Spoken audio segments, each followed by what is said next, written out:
There's no organization in this country that could do more for the struggling black man than the Black Muslim movement if it wanted to. But it has gotten into the possession of a man who's become senile in his old age and perhaps doesn't realize it. And then he has surrounded himself by his children who are now in power and want nothing but luxury and security and comfort, and will do anything to safeguard their own interests. I feel responsible for having played a major role in developing a criminal organization. It was not a criminal organization at the outstart. It was an organization that had the power, the spiritual power, to reform the criminal. And this is what you have to understand. Welcome to this new and important series, Diary of an Ex-Cult Member. I'm Abdul Haq Baker, author of The Cultish Tendencies and Chronicles of UK Salafism series. After being approached by a number of individuals from various parts of the world, this series is a culmination of some of them wanting to share their experiences of joining a particular cult and reasons for leaving it. This initial series will cover the cult that calls itself Salafi Publications. I have termed them Abu Khadijites, after its founder, Abdul Wahid Alam Abu Khadija.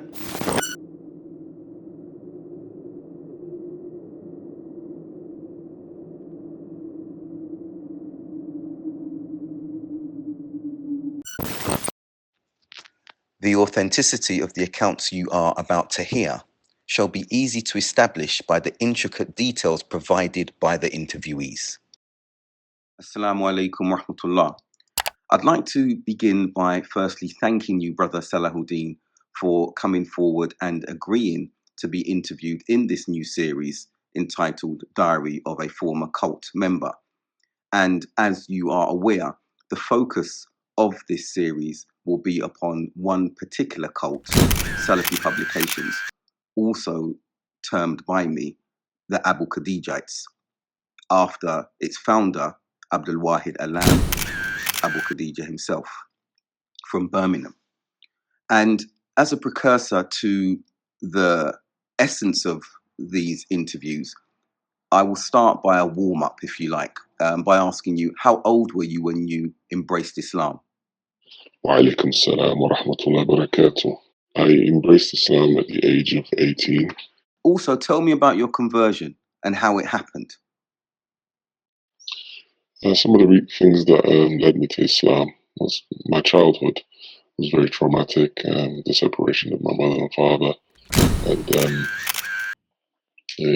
all the traumas that came with that were very, very difficult, and set an internal anger and pain that my parents didn't really give me any answers to why they separated. And me and my mother would often argue, heated, because I want to see my dad or talk to him, or for her to arrange some kind of mutual stay at both parents, and that wasn't feasible. I'd witnessed my mother quite often taking various types of intoxicants and drugs to alleviate the pain of her trauma from the separation of my father, which affected me deeply as well as the separation. But I also had an innate natural belief in God, that there was a supreme being, without a shadow of a doubt in my mind. No one taught me that, neither my mother or father. I didn't read any books formally on it. I had an innate deep sense of justice, believing that there is an ultimate justice. Because of what I'd gone through my childhood, I was pretty sure that I'm definitely going to get justice for the pain I've suffered. And obviously, as witnessed with the courts and the prison system, there are crimes that they cannot punish for. There has to be an ultimate punishment, an ultimate judgment day for those who have either got away with crimes or they've perpetrated crimes that only God can punish for. Once you embraced the religion, what were the first things you started to learn about your new faith?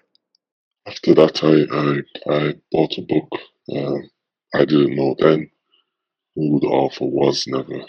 I just bought it because it looked good and the content seemed to address what I wanted to know. A book by Dr. Bilal Phillips. And I spent a lot of time learning the fundamentals of Tawheed and how people fell into what is called shirk, which is associating partners with Allah, and how to come away from that, because obviously it was prevalent in my life. So I needed to eliminate all the forms of shirk that I'd been upon previously and be scrutinize my former life, and then eliminate the different paths in which I was misguided upon. So I spent a lot of time reading the Quran and learning, reading this book of Dr. Bilal Phillips on monotheism, and really grounding myself in the fundamentals of the belief system of a Muslim. And leading into the specifics now, were you directed to a teacher or an organization? Or did you just gather information yourself about Islam? No, I wasn't directed to a teacher. I just did my own research, prayed at different mosques. I did see certain different strange things at certain mosques that I didn't know what orientation they were upon. Some Shia and some Sufis, I didn't know what they were at the time. I was just generally just exploring and reading, but kept pretty much to myself. Even though certain people did try and call me to this way, that way, I pretty much kept myself to myself. Thankfully, alhamdulillah, this was the case for me.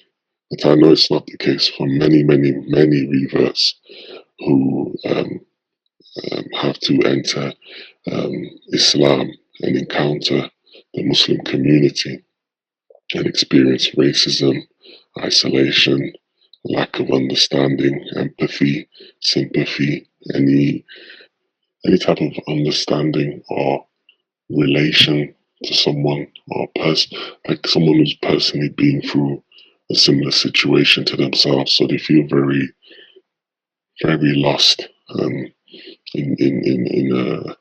confused, because they've now come to what is meant to be the true religion, yet they're experiencing racism that was just, can be that is actually worse than it is, psychologically worse, because now you're dealing with people who are meant to be religious, but they're more racist than when you weren't Muslim, as well as the other baggage that you carry psychologically. This is very devastating, and a lot of Muslim communities do not understand this, and do not know how to sensitively deal with new reverts.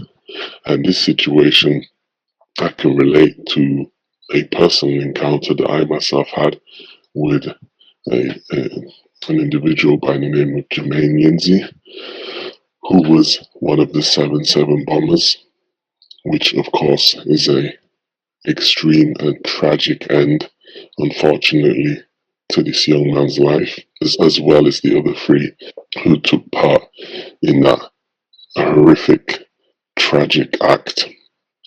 I met him in Wright Street, and he was with a couple of individuals.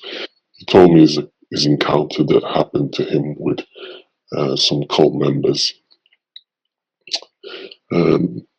quite mid-level cult members, and he told me that he'd been trying to get a recommendation for him to get into Medina University so he could study his religion. And having spoken to him, there was no indications of extremism. He hadn't settled on the belief he'd been told about Salafia in a location that he lived, and he came to the conference with high hopes, happy, confident, and seeking guidance so he could pursue a path of seeking knowledge. And the door was shut firmly on his face, because the cult, as we know, were their harsh and aggressive and single-minded attitude, and very insular. You can only get in if you submit, and you become a bootlicker to everything that they subscribe to.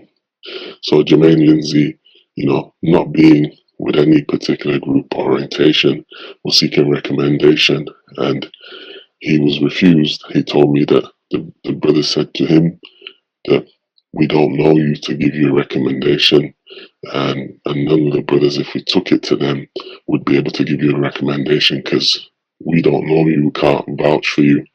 So he told me this had a devastating impact on him, mentally and psychologically, because he came there, as I said, with high hopes, seeking to learn Islam, seeking, and we know that the possibility of the results of how his life ended would have been vastly different had that recommendation been given to him, and him going to go and study. The possibilities would have been vastly different. But as the door was shut on his face, then obviously he ended up falling into the paths of extremism with Abdullah Faisal, and fell under his indoctrination, sadly. July the 7th, 2005. Morning rush hour. Jill was on the tube, the Piccadilly line between King's Cross and Russell Square.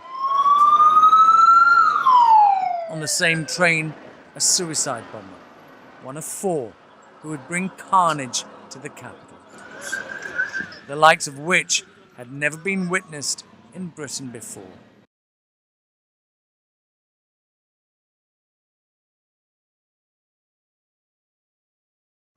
Days after the explosions, it emerged that 3 of the 4 suicide bombers all came from the same West Yorkshire community. Mohammed Sadiq Khan, Shahzad Tanveer, and Habib Hussain were all raised in Beeston.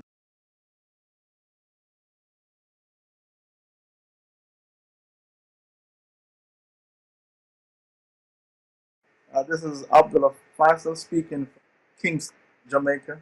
We've tracked down the preacher who's accused of radicalizing one of those bombers.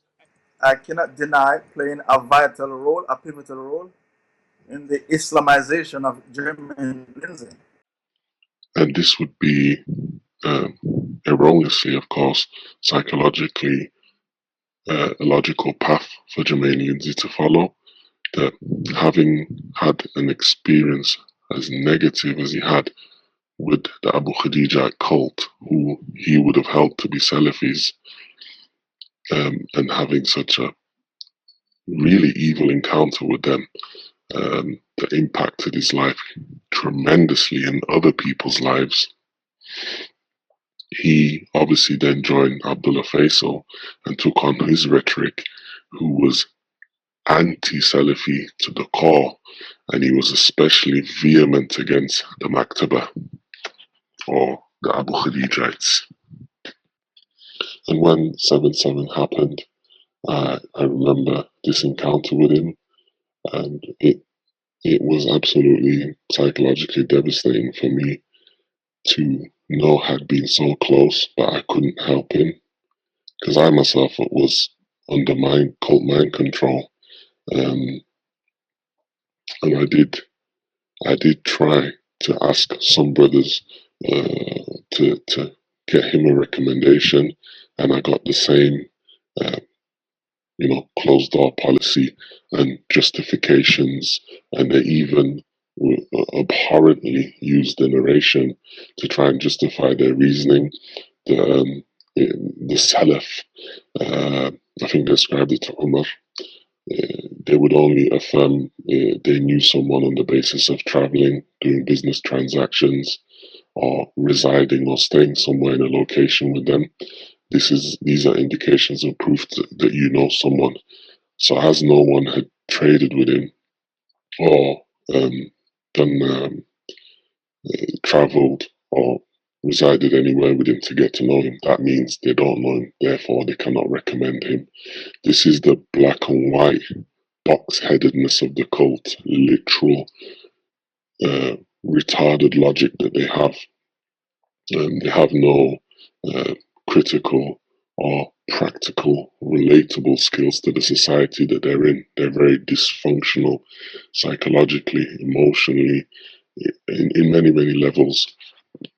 So I carried a lot of guilt with me about this, but I did what I could because I was not, even though I was around them, I was never inclined, and I disagreed with the extremism and the severity that in manner that they dealt with people. So I know the cult listening now would deem me some kind of Ikhwani or Khariji sympathizer, because I said, as I will explain in later audios, this is the rhetoric, the programming that's going around in their mind, that they have to put me in a category, in a box, based on what I say. So me trying to help Germaine Lindsey to get to Medina University is me helping the Khawarij, but he wasn't the Khariji. He wasn't extreme. He came believing in Salafiyah. He came seeking a recommendation, and the door was shut on his face.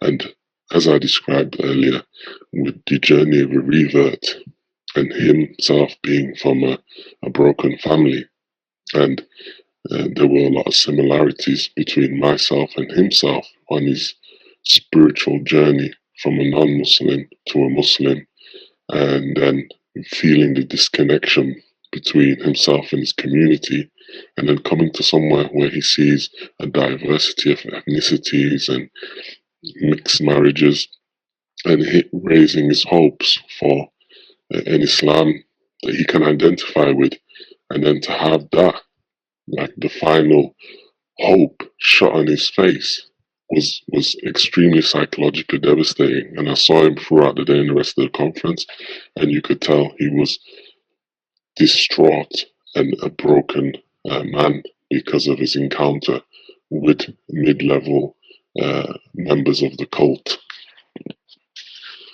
Sadly, this is the case with many, many reverts in that situation, which we could go into in possibly part 2 or other parts of these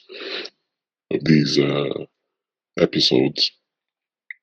I can further detail some of the consequences and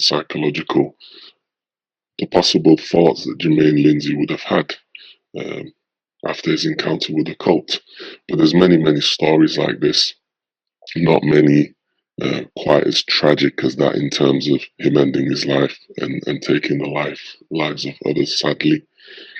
But there's other cases of people apostating, returning back to sin, and returning back to what they were before they were Muslims, because of the harsh and inhuman element that the cult have, and even though that they look like they can relate, and there's reverts that you may relate to and get on with, the brainwashing and the insular cult mind control hypnosis that they're under creates this difficult environment for a revert to function in, unless he gives his absolute allegiance and loyalty to the cult.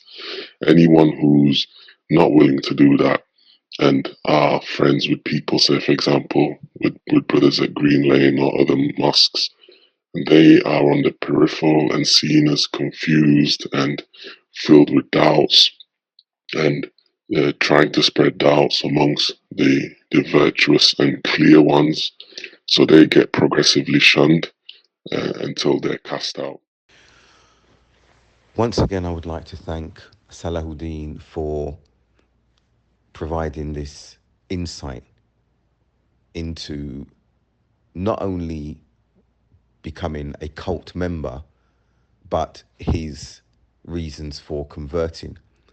And it's important that the listener goes away with an understanding of the danger of this cult, especially when reconsidering his answers and description about what happened to Germaine Lindsey, the 7/7 bomber.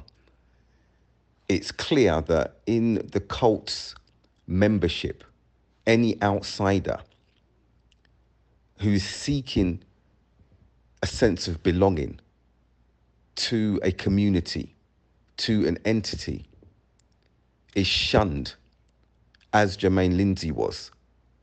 And as you have heard from Salahuddin, Germaine Lindsey was not on anything extreme at that time.